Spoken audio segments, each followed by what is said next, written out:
Hey, homeowners! Today, I'm diving into why DIY cabinet refacing might not be the money-saving solution you think it is.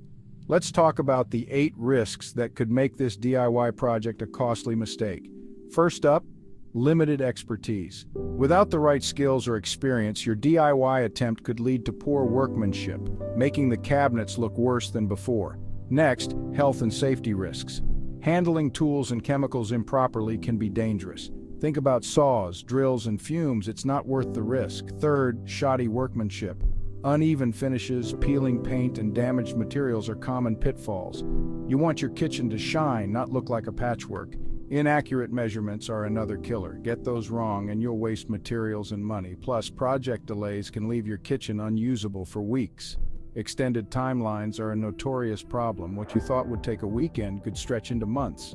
Imagine living without a functional kitchen for that long. Lower property value is a serious concern. Poorly refaced cabinets can actually reduce your home's appeal and market value.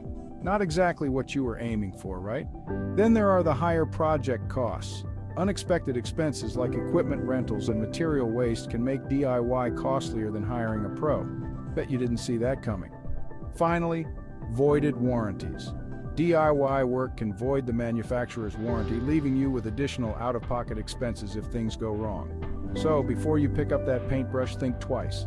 Hiring professionals like Payless Kitchen Cabinets in Southern California can save you time, money, and a lot of headaches. Trust me, your kitchen and your wallet will thank you. Thanks for watching. Don't forget to like and subscribe for more home improvement tips. Catch you next time.